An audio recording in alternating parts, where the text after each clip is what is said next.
Le Liban est avant tout une géographie vivante qui fut terre de refuge à travers les siècles pour des communautés religieuses, chrétiennes, druzes ou musulmanes, ayant fui le diktat des empires et la persécution des majorités régionales.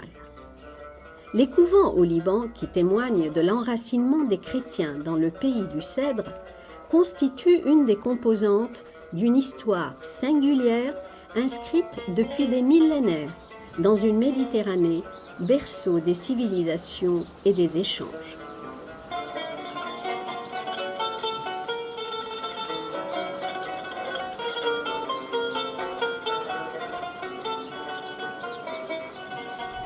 C'est au milieu du XVIIe siècle que les jésuites arrivent au Liban pour la première fois. Ils établissent des missions dans différentes régions du pays avant de s'installer en 1857 dans la Bekaa, une plaine fertile encadrée par 2 chaînes de montagnes et servie par 2 grands fleuves. Bénéficiant d'une certaine neutralité bienveillante de la part des autorités de l'Empire ottoman, ils héritent de 25 hectares à Ksara et découvrent le potentiel du terroir. Le vin au Liban n'est pas une chose tout à fait méconnue, puisqu'il y a 5000 ans, nos ancêtres, les Phéniciens, ont fait découvrir aux pharaons d'Égypte le vin. Les jésuites ont introduit au Liban des cépages qu'ils ont amenés d'Algérie, qui étaient des cépages du sud, en principe du sud de la France, cépages fins, c'est-à-dire le cinsault, le grenache, le carignan, etc. La convivialité qu'il y a dans la vie vitivinicole est quelque chose d'extraordinaire. Donc l'attachement à la terre, le raisin, le vin, c'est une matière vivante. Donc ils aimaient ça. De toute façon, quand ils avaient commencé, c'était pour faire le vin de messe. Forts de leur savoir-faire, les moines vont développer la production du premier vin sec au Liban. Quelques années plus tard, le succès est tel qu'ils fourniront pour leurs services religieux les missions établies en Bavière, en Prusse, en Hollande et dans les pays de l'Extrême-Orient. À l'époque, donc, c'était à l'occasion du Concile Vatican II, dans les années 60, le Vatican et la maison mère des pères jésuites avaient signalé au monastère, au couvent, s'ils pouvaient se décharger de leur activité commerciale. En fait, les caves de Ksara produisaient presque 80% des vins libanais, et ils ont continué à gérer cette affaire jusqu'en 1973, date à laquelle un groupe d'hommes d'affaires ont eu le privilège d'acquérir des caves qui, par la suite, c'est devenu Château Ksara.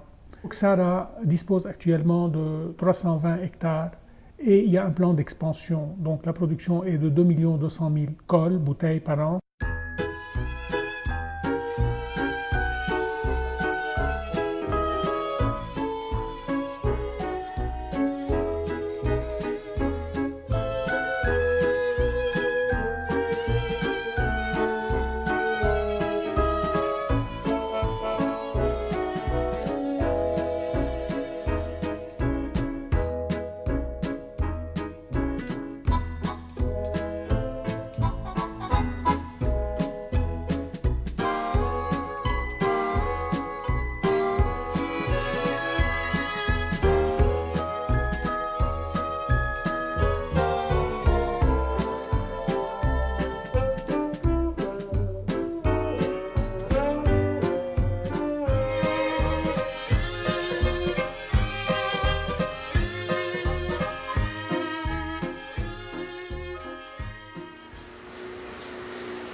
À part la production du vin, que reste-t-il encore aujourd'hui de l'ancien couvent de Ksara?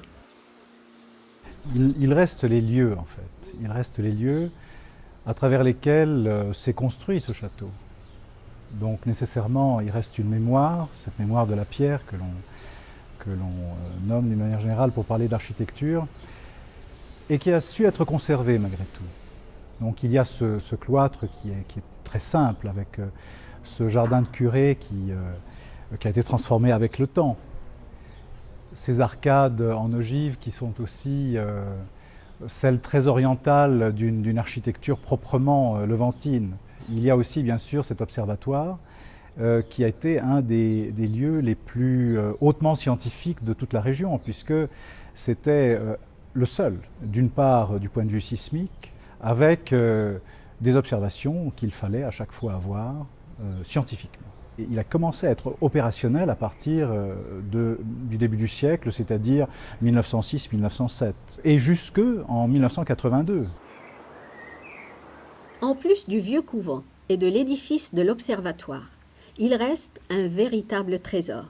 Des galeries souterraines de 2 km environ, datant de la période romaine et découvertes par le plus pur des hasards en 1898 par de jeunes orphelins travaillant à l'époque sur la propriété et cherchant à enfumer un renard qui terrorisait les poules du couvent.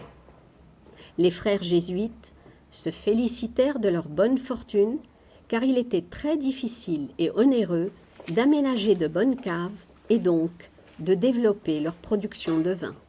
Ces caves ont été élargies durant la Première Guerre mondiale. C'était des boyaux plus étroits, ils ont élargi les boyaux et ils ont creusé plein de niches dans le calcaire. Alors ces caves datent de l'époque romaine, alors au-delà de 2000 ans, mais personne vraiment ne connaît l'origine de ces caves ou vraiment à quoi ça servait dans le temps. Ça reste toujours un mystère. Voilà, là on voit les bouteilles qui ont la plus grande valeur, qui datent de 1930, des vins doux. Ça, c'était les trésors de Ksara et les vins d'or de Ksara dans le temps. Et ce vin a gardé le même bouchon d'autrefois. Voilà. Aussi a gardé la même couleur, aussi la même quantité, le même volume du vin. Et dans les caves, il y a les conditions idéales pour un parfait vieillissement où une température de 11-13 degrés tout au long de l'année, été comme hiver, et une hygrométrie moyenne de 80%. C'est les conditions idéales et naturelles pour conserver le vin. Alors maintenant, on termine la visite par les plus vieilles bouteilles, datant de 1918.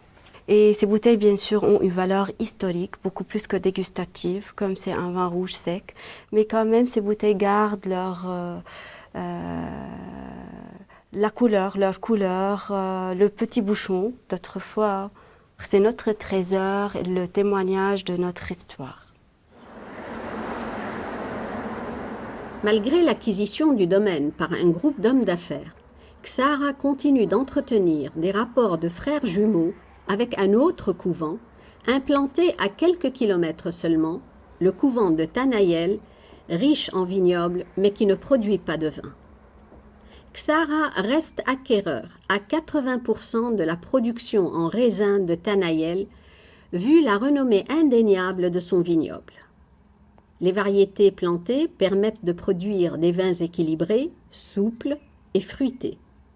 Mais l'histoire du couvent de Tanayel remonte en fait au milieu du XIXe siècle. En 1860, les massacres d'une rare violence qui oppose chrétiens et druzes plongent le Liban dans une période sombre de guerre fratricide. 6 frères jésuites sont assassinés lors d'affrontements dans la ville de Zahlé et à Deir el-Kamar, ce qui déclenche une vague de protestation de la part de l'État français et de l'Église. En guise de compensation, l'Empire ottoman concède à la communauté jésuite le terrain de Tanayel, 220 hectares, au cœur de la Béka.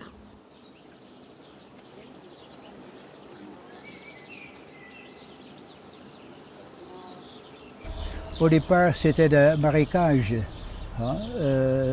Et donc, on a commencé à faire des travaux, surtout entre 1870 et 80. Et petit à petit aussi, à cette époque-là, on a commencé ici à avoir une communauté. La communauté était plus à l'intérieur, là où il y a maintenant des vaches. Et après, Donc finalement, je pense que début du XXe siècle, on a construit le couvent, ce qui se trouve ici, avec donc petit à petit donc la bonification de terrain, et donc ça s'est beaucoup développé. La plus grande partie, peut-être 60% de la surface, est quand même de vignobles. Donc il y a aussi de fruitiers et pommes, poires, pêche, etc.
On a 4 volets. Donc il y a d'abord l'église avec des cérémonies religieuses, des messes, etc. Nous ne sommes pas vraiment une paroisse, sauf pour le latin. Mais les latins ici sont peu nombreux. Il y a quelques familles.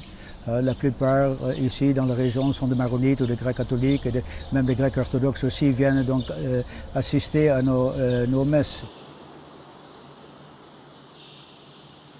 Et nous avons aussi dans 2 villages la responsabilité de 2 écoles primaires, à Tarabeia, ici à 5 km, et aussi une autre école primaire à Jdita, aussi à une dizaine de kilomètres peut-être d'ici. La ferme et la laiterie, ça existe depuis 1860 et ça a beaucoup évolué et ça s'est beaucoup développé. Le lait arrive directement de la salle de traite dans les frigos. On a besoin de 2 minutes pour que le lait soit réfrigéré. Donc c'est du lait frais. Tous nos produits ne contiennent pas de matières conservatrices, donc ils sont 100% naturels. Ici on produit les fromages. On a 6 ou bien 7 types de fromages, le halloum, le akawi, la double crème, ariche, nabelsiye. Donc ce sont des fromages typiques libanais et qui se vendent frais, le jour au jour, qui ne se conservent pas. Puisque tous nos fromages sont des fromages frais, durant l'hiver, on a parfois un surplus de production de lait. Alors on est obligé de faire quelque chose avec le lait. C'est pour cela qu'on fabrique un fromage qui a besoin d'un temps d'affinage. Ici, le fromage a besoin d'à peu près 3 mois pour commencer à être consommé, et on peut arriver jusqu'à 1 an et quelques mois. Plus elle vieillit, plus il devient dur, mais avec un goût beaucoup plus fort.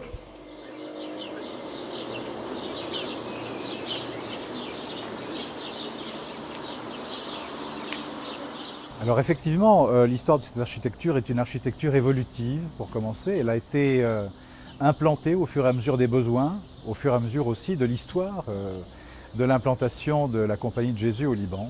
Malheureusement, à l'époque, bien sûr, cette terre n'était pas du tout fertile, elle était même tout à fait marécageuse.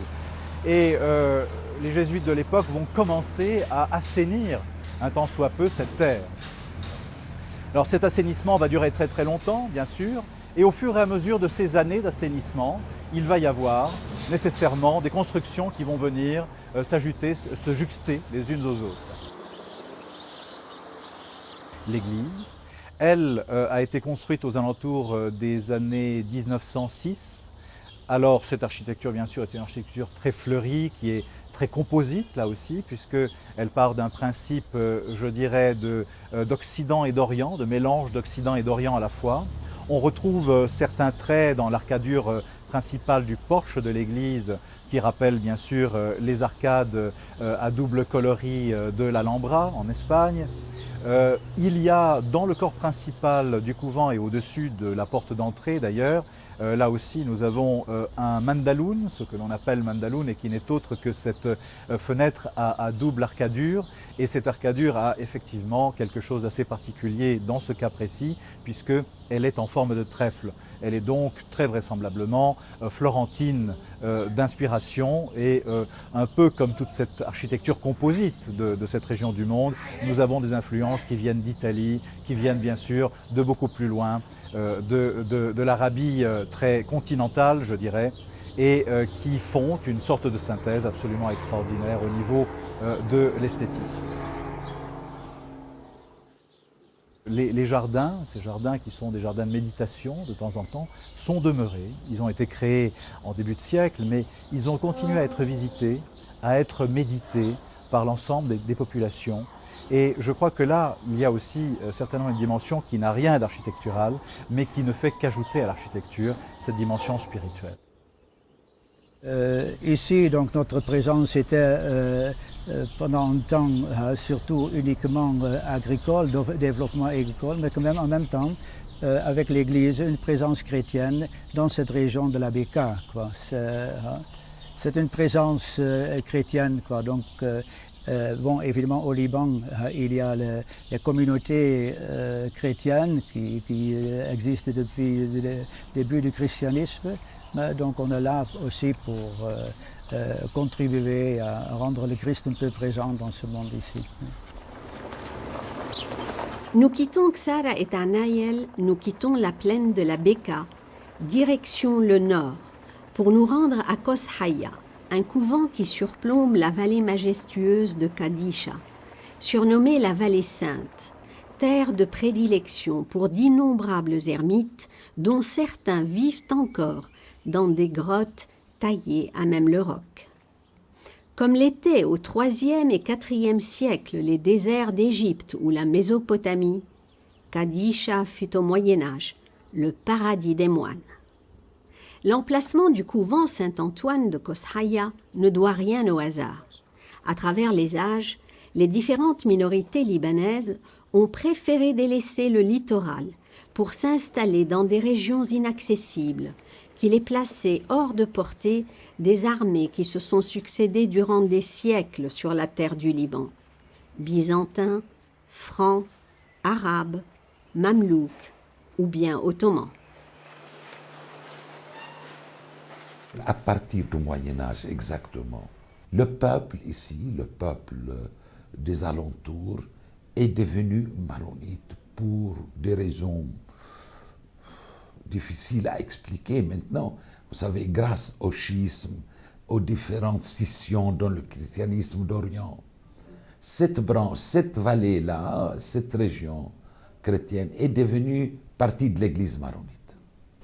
Et c'est à partir de là que ces moines sont devenus maronites et le patriarche maronite est venu habiter ici et plusieurs évêques. Parce que nous savons que ce monastère de Koshaya a abrité plusieurs évêques aussi, ermites qui étaient devenus des évêques. Peut-on encore être ermite dans le monde d'aujourd'hui? Il y en a, oui, il y en a. Ici, dans cette vallée, il y en a deux. Et il y a dans une autre région du Liban, il y a un autre. C'est vivre en solitaire, tout seul. Mais comme vous le dites, est-ce possible encore? Surtout qu'aujourd'hui, avec les moyens de communication, les ermites attirent les gens. Dès le bon matin, déjà, des gens viennent prier avec l'ermite, lui demander conseil, se confesser.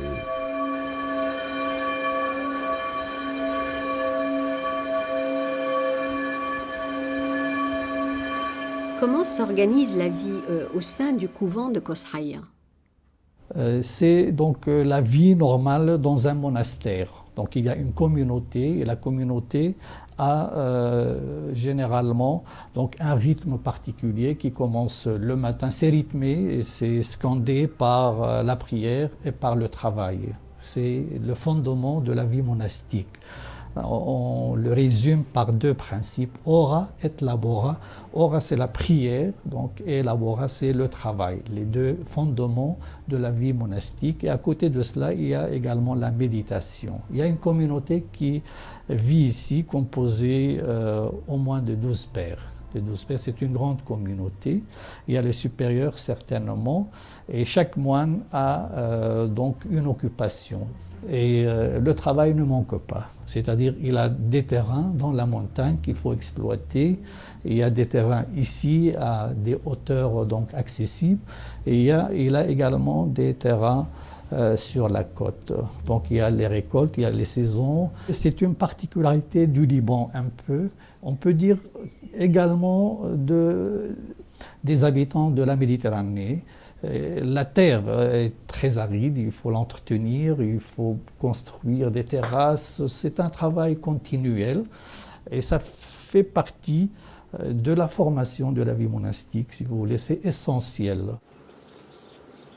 La renommée du couvent de Koshaya est évidemment due à la légende selon laquelle Saint Antoine, modèle et idéal des moines, l'aurait visité et même y aurait résidé.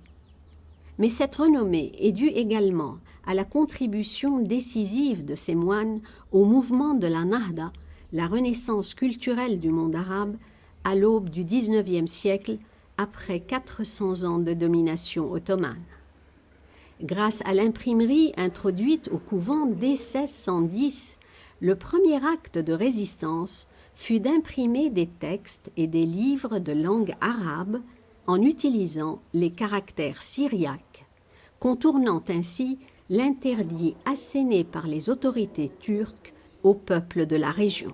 D'ici, alors l'imprimerie diffusait les livres, d'abord les livres religieux si vous voulez, puis quelques manuels également d'apprentissage de la langue arabe, de la langue syriaque et également de la langue italienne avant le français, à partir du XIXe siècle le français. Peut-être la première grammaire arabe moderne a été écrite dans ce couvent.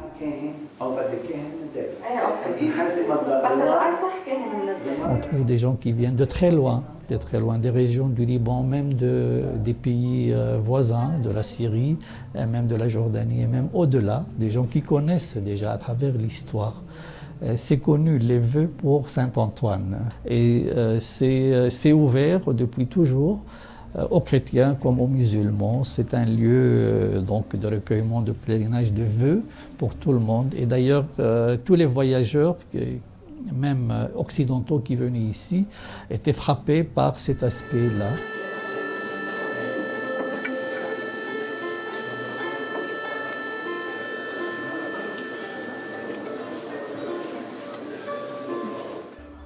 Une ambiance festive règne aujourd'hui au couvent. Les visiteurs affluent. Célébrez-vous un événement particulier ? Aujourd'hui, donc il y a un grand moment, c'est, si vous voulez, c'est l'inauguration de la nouvelle hôtellerie ici à Koshaya pour recevoir justement les gens qui viennent pour faire des retraites ou un pèlerinage. Donc ils peuvent être reçus, accueillis ici pour une retraite ou pour un moment, passer un moment dans le recueillement, dans le silence.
فإن